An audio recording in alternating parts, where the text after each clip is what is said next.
When the universe begins to collapse, resistance starts with just one man. Orbit 17, a barren world, nearly irrelevant on star maps, hidden at the edge of the galactic neutral zone. But for the human alliance, it means everything. Its strategic position controls 3 warp corridors. If it falls, half of the Federation falls with it. And now, they have arrived. The Devastators of And'Rul. Colossal warriors, forged in crushing gravity, with armor that endures stellar temperatures. They sent no message, made no demand for surrender. They simply surrounded the planet. In orbit, their titanic ships hover, living fortresses with eyes that bleed red light. On the ground, they move like storms, unstoppable, silent, and ravenous. Humanity, stretched thin at the edge of its expansion, sent all it could. But it wasn't enough. Now command has fallen to one man, Commander Silas Vorn, a war veteran, a renegade tactician. The last choice. Because all others are dead. Silas has 3 days to prepare a defense, with only 12,000 soldiers, weakened shields, and an unprepared civilian colony. But perhaps he won't have to fight alone. Because in this sector, there are others. Species that hate each other. Species that barely tolerate humans, like the Lithori, aquatic beings who dwell in underground oceans and deem humans worthless. Or the Pylox, telekinetic nomads exiled from their own moon who follow only their omens. Silas knows. To survive, raising cannons won't be enough. He must stitch impossible alliances, turn hatred into strategy, and convince enemies to fight. Side by side, because if Orbit 17 falls, the And'Rul won't stop there. They will continue, and nothing will remain. When the dust finally settled, what remained was silence, dense, heavy, as if the planet itself was holding its breath. Silas Vorn stood at the edge of the western ridge, watching what once was Outpost 4, now just twisted metal, scorched earth, and fragments of bodies unrecognizable even to their own kin. It hadn't been a battle. It had been a message. The Devastators had made their move. They hadn't come through the atmosphere in orderly formations like traditional armies. No, these monsters emerged from underground. From beneath the bedrock of ORBITA 17, they erupted like volcanic nightmares. The soil boiled before their ascent. The first warning wasn't a sensor alert. It was the sound of screams swallowed by collapsing earth. Vorn replayed the moment again and again in his mind. The initial wave had hit at 0300 hours. No radio signals, no warnings. Just seismic spikes and then annihilation. The Devastators didn't use conventional tactics. Their very presence distorted local gravity fields. Their approach warped, light, as if the world bent around their advance. Scouts who survived described giants clad in obsidian-like armor, their limbs pulsing with veins of molten red. Blades fused to their arms, eyes glowing like dying suns. No coordination, no hesitation. Only devastation. Every kinetic blast the human defense launched simply ricocheted off their hides like raindrops on iron. Now, with the outpost gone and the first breach confirmed, Silas knew this wasn't just a siege. It was a culling, and ORBITA 17 was the chosen ground. Silas Vorn moved through the remains of the command tunnel beneath the primary colony, his boots echoing on ferrocrete fractured by the initial quake. Every meter of ground now felt like borrowed time. Above them, the Devastators continued their slow but unrelenting approach, like tectonic forces in armor. The engineers called it siege pulse. Every few hours, the ground would shudder with a vibration that couldn't be explained by weaponry or tectonics. It felt like something deeper, like ORBITA 17 itself was reacting to the invasion. Cracks appeared in walls once rated to resist orbital impacts. Lights flickered in unison with the pulses. It wasn't just war, it was desecration. In the makeshift strategy chamber, Silas met with what remained of the planetary council. Scientists, civil administrators, former diplomats now thrust into military roles. No one spoke first. All eyes were on the map, where the red markers representing Devastator units were no longer dots, but blotches, spreading. "We have 30 hours, Silas finally said, voice low. "If we don't cut a supply corridor through Sector 12, they'll isolate the dome. And once that happens, the civilians inside—" He didn't finish. A young officer stepped forward, trembling slightly. "Sir, what if they're not here just to conquer? What if they're here to break the planet?" Silas didn't dismiss the question. He had felt it too. A hunger in the enemy's advance, not for territory, but for collapse. Like ORBITA 17 had been marked long ago, not as a strategic point, but as a sacrificial ground, and still, he had no allies. The Lithori hadn't responded to calls. The Pylox refused even to open diplomatic channels, so Silas made a choice. "Prepare a recon pod," he ordered. "I'm going into the dead crests myself. If we're going to make these monsters bleed, I need to know what they fear. Because in war, strategy wins battles, but to win against gods, you need something more. You need to understand their myth. The dead crests were not dead, just forgotten. Stretching across the western hemisphere of ORBITA 17, they were once the bed of a collapsed ocean, now transformed into canyons of jagged salt and silicon. No colony dared settle there. The maps called it a non-viable zone. But the Pylox, they called it sacred disruption. Silas descended in a single pilot recon, pod cutting through turbulence like a blade through flesh. The sky above was already scarred with crimson rifts, light torn by the Devastator's presence in low orbit. Even without weapons, their ships distorted reality. His pod landed amidst monoliths, half swallowed by dust. Shapes that looked crafted, sculpted, with intent, but worn by epochs of silence. Some said the Pylox had ancestors who lived here before any known species had names. He activated the beacon. No answer, then came the whispers. Not voices, but shifts in the gravity field, pulses too rhythmic to be natural. The pod's instruments flickered. His comm system bled static laced with coordinates.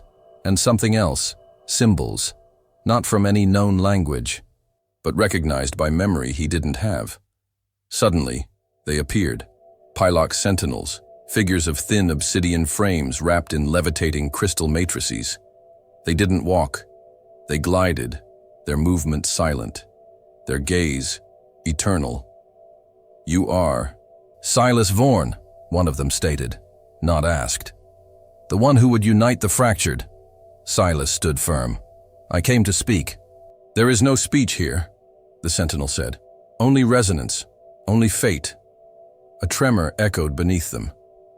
Not from the Devastators, but from something older, something buried deep beneath the crust of ORBITA 17. The sentinel turned its gaze toward the horizon. "They seek to awaken the hollow star." Silas blinked. "What is that?" The response was a whisper in his mind.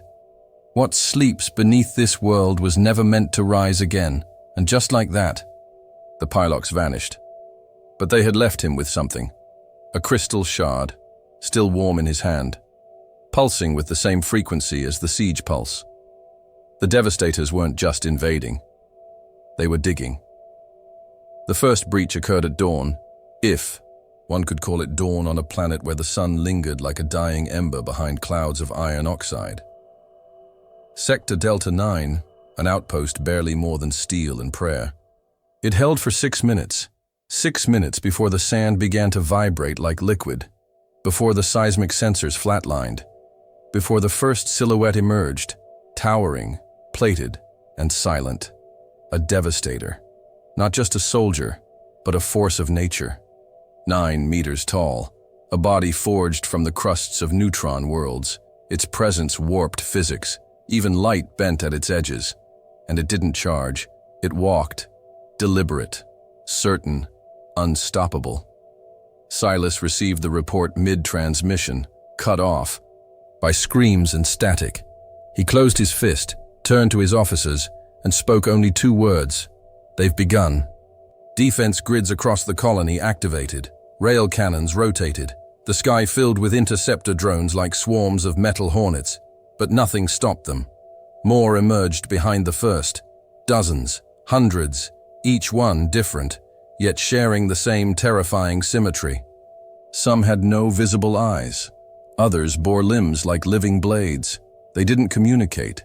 They simply advanced, coordinated, as if moved by one singular will. As if the war was not a strategy, but a ritual. By midday, the outer defense ring was lost. Silas walked the command bridge of the Bastion Tower, eyes locked on tactical hollows. Civilian evacuation in progress, too slow. Ammunition reserves, critical. Allied species, unresponsive. He turned to the crystal shard left by the pylocks.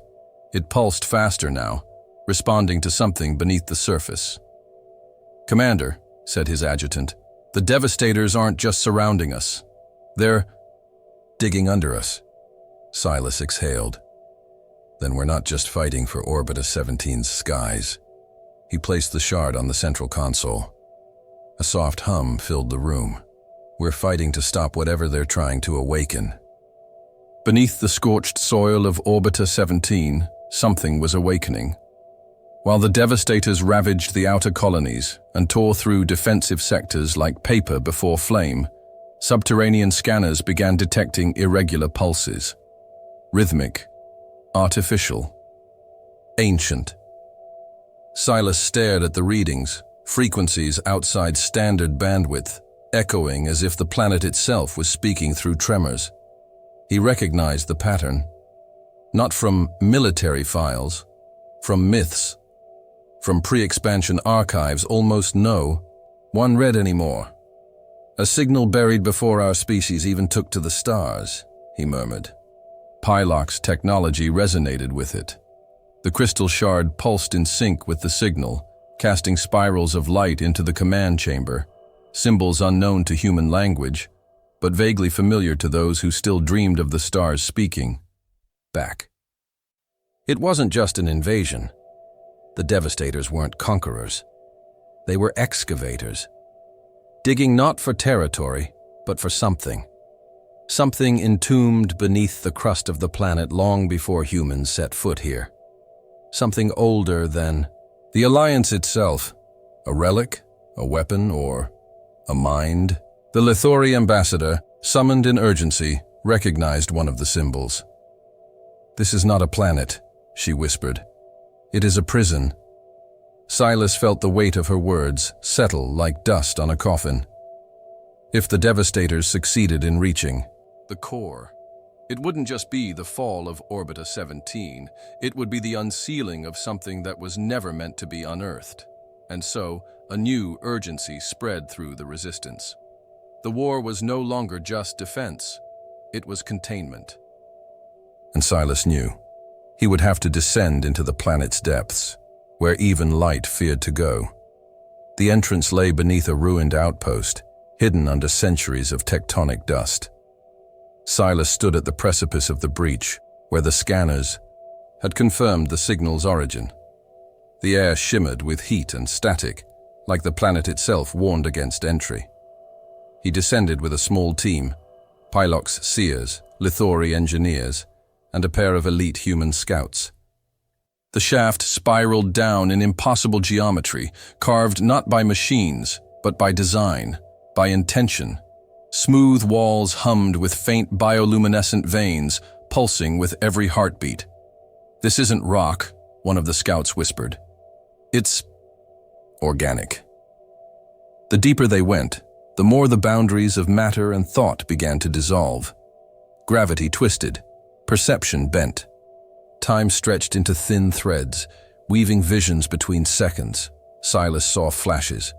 Armored giants kneeling before a light too vast to name. A chorus of stars silenced in synchrony. A voice without a source whispering in a tongue that bypassed language and spoke directly to fear. At the chamber's edge, they found it. A monolith, unlike any creation known to civilization. not made of metal, not stone. It breathed, and in its pulsating surface, reflections appeared. Each observer saw something different. Silas saw Earth in flames. The Pylox saw their shattered moon reformed. The Lithori saw the sea recede forever. "It's not just a prison," Silas muttered. "It's a mirror, a device built to reflect desire, memory, fate, or rewrite it." Suddenly the pulse shifted. The monolith responded to their presence, and the devastators above stopped moving.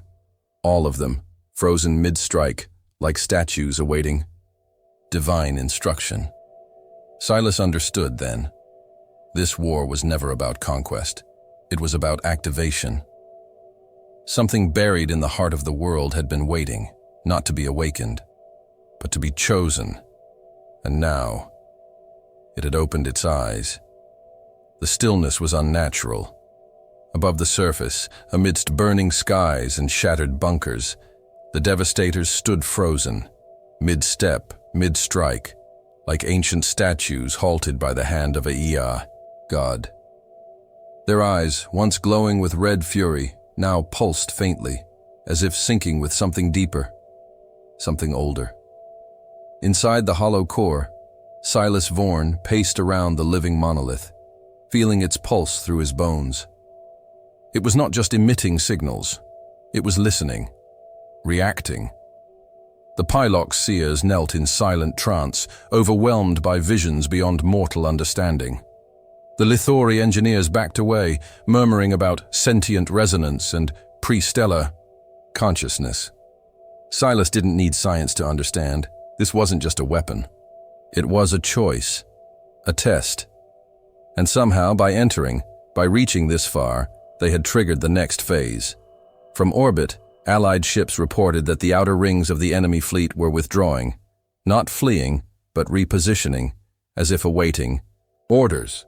Patterns of movement mirrored ancient galactic constellations, long erased from star maps, symbols from a time before recorded history. "Commander," a voice crackled through the comms. "The Devastators. They're transmitting something." Silas listened. It wasn't words. It was memory. Echoes of extinct species, crumbling civilizations, forgotten wars. And a singular message beneath them all. Choose. The monolith responded by shifting its surface, revealing a core of light, not blinding, but endless. Within it, glimpses of possible futures, worlds thriving in union, or annihilated by betrayal. Silas stood at the edge of that revelation. He knew the Devastators hadn't come to destroy. They had come to see, to judge. And he, Silas Vorn, a man forged in the ash of war, had been placed at the center of a galactic verdict, not with an army, not with force, but with a question. What future are you willing to build? And who will you trust to build it with? The council chamber, buried beneath the last operational citadel of Orbit 17, had never known unity. Its walls echoed with years of grudges, betrayals, and blood-stained accords. But now, they trembled under the weight of something rarer than peace, possibility. Silas Vorn stood in the center, scarred, exhausted, but resolute. Around him, the impossible had gathered. High seer Velix of the Pylox hovered, her psionic threads intertwining with Lithori water scribes whose limbs shimmered with bioluminescent ink. Even the Varnak sentinels, long exiled from diplomacy, had sent an armored speaker whose voice rang like hammered metal. These were species that once tore each other's planets apart. Now they listened. The monolith's transmission, that ancient pulse of memory and warning, had shifted something fundamental. It had reminded them all, civilizations fall, not because of war, but because of silence. Because when the choice arrives, too few are brave enough to speak. Silas did. He spoke of shared extinction, of a coming force beyond even the Devastators, of a galaxy being watched not for strength, but for wisdom. And slowly, one by one, They agreed. The Pylox offered their seers, linked through quantum visions. The Lithori would flood the underground with coolant seas, building living fortresses in days. The Varnak would unleash their forbidden war clones, bound by oaths older than stars. It would not be an alliance of trust. It would be an alliance of survival. And so, in the depths of a dying world, amid smoke, loss, and cosmic judgment, the first true interspecies pact was signed, with blood, with breath, with hope. And above, in orbit, the Devastators shifted once more, not in anger, but in acknowledgement. They had seen the answer. Silas Vorn had chosen. Now, the galaxy would witness what that choice truly meant.